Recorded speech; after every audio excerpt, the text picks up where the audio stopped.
Welcome back, everyone. If this is your first time here, thanks for stopping by.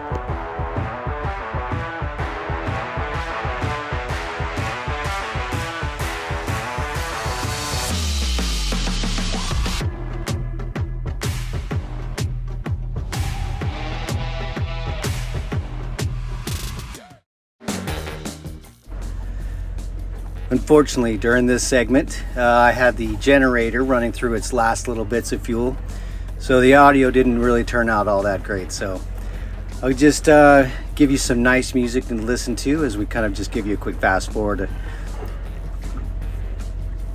Biggest thing here is just to make sure and take all the fuel out of the tank, and then run all of the extra fuel that's in any of the lines or in the carburetor, and do a pretty thorough job of making sure, because you don't want any of that fuel left in there come back. These little carburetors are pretty susceptible to the fuel going bad and varnishing, and then becoming susceptibly hard to start. So a little bit of work in the fall putting these things away is always a great idea.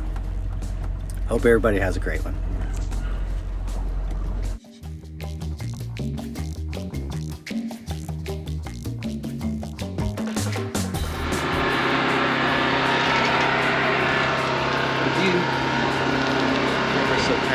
Film it, put that in there.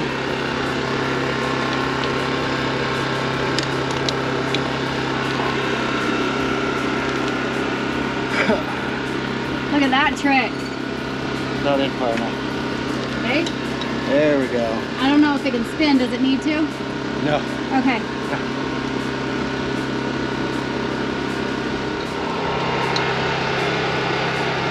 Yeah, that's below the fins. Cool.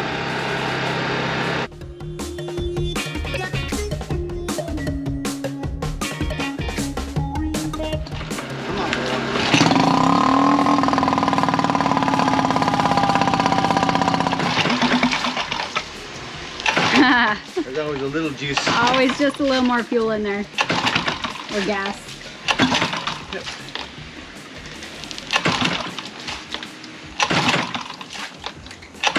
Like 10 good pulls.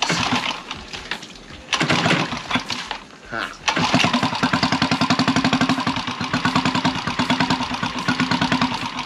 This is the sound you hate to hear on the water, Oh, but the right water is here.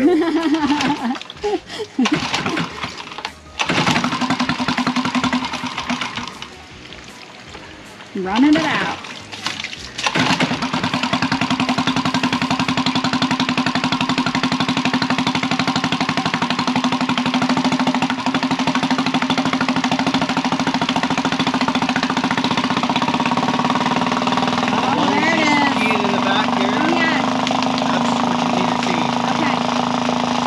Don't see that, you need to let me know.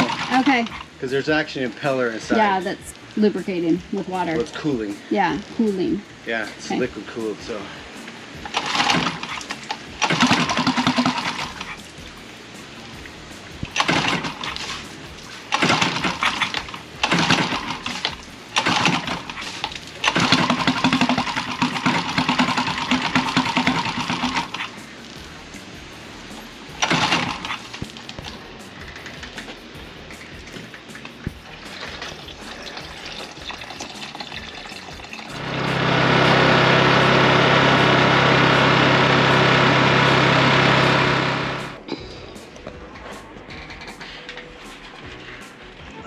So, there's a little trick that I learned along the way. Cut an angle, but make sure and leave the top edge flat. Put this way, when you set it up against here, you have a nice spot for it to pour in. But as you angle this, the motor can come down, because as I do this, you'll see. But if you noticed, I used the same container when I did the gasoline. That way I was able to just slide it right in. Keep the angle on it that you need, but it gives you enough room to slide it in there. So simple fix, pair of scissors. I cut it flat, and then I just cut this lower part out. It makes it a little easier to get in there. Simple tricks make things a little easier.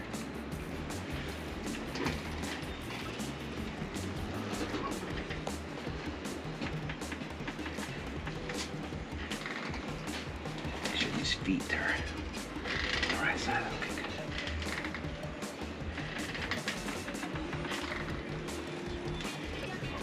What's up with that oil coming out?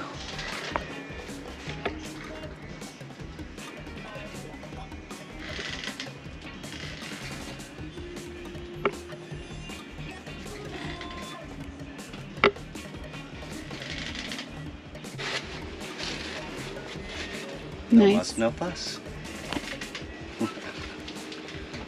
A little hint. I think you noticed that I had the towel as you pour it in. You're gonna warm up your engine for 10 or so minutes. So sometimes the oil gets a little bit hot when it comes out.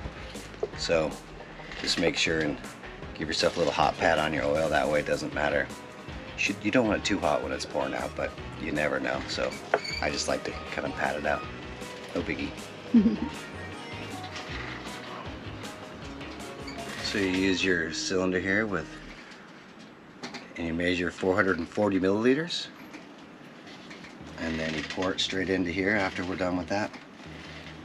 These small engines like to be pretty specific about the volume of oil they have in them, so I know a lot of guys will just haphazardly pour it in until it reads full, but the chance of overfilling at that point are pretty good.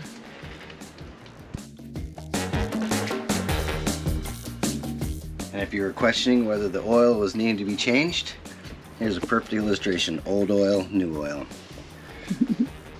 A full season of use makes it so you gotta get that oil changed out.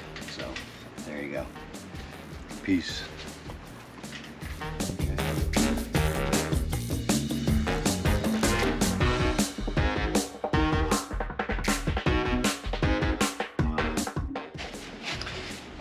Oh, and just as a side note, these are actually mixing containers for epoxy. I have them specifically designated for oils, and I won't use this again for epoxy. You don't want to contaminate it that way. So, but this is my oil and gas one that I use for all of these kind of projects.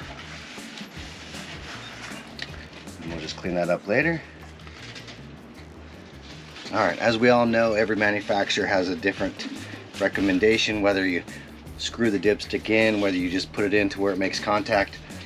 Honda on this unit says you fill it up until it just barely gets to the edge, so you can see that we are at the upper oil level right now.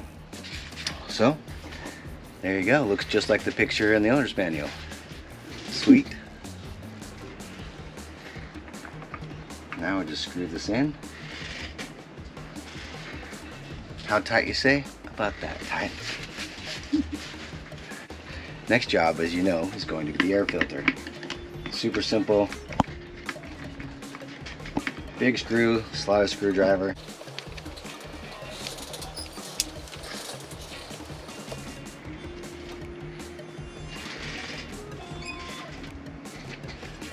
Creep filter is totally clean. No debris in there. Main filter is also completely clean, as you can see. Alright. Didn't even pull in any debris. Of course, we're not running it in a really dusty, dirty environment. It's always on the boat, always on the water, so it's always going to be super clean. But you should check it anyway just to make sure it looks good. Then we take a cover, super simple. Not that tight. Okay, then you're good. You've run your fuel out, so you don't have any carburetor or bad fuel issues that's gonna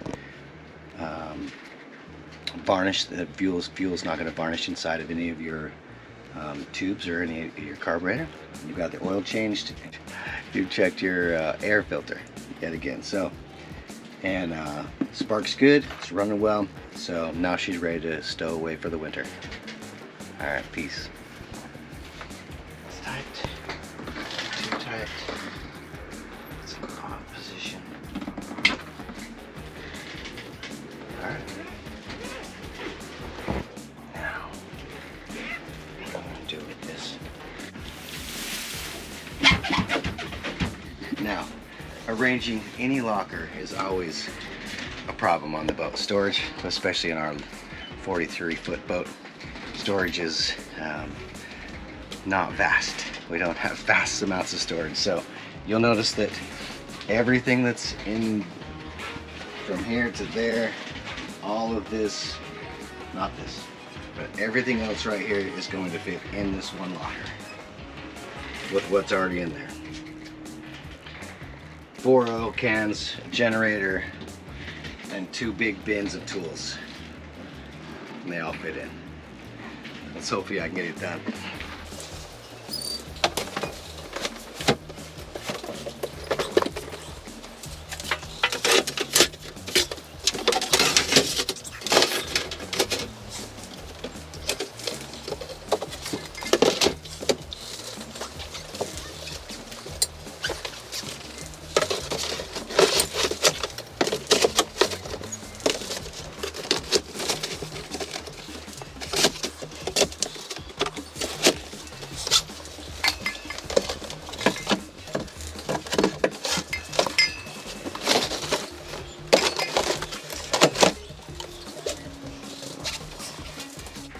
It's like a puzzle.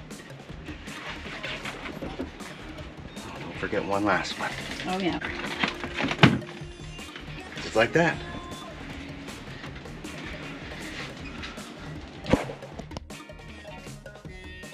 Huge thanks to our patrons for helping to make our adventure possible. Thanks for watching. If you enjoyed our video, like and subscribe. And don't forget to join us next week.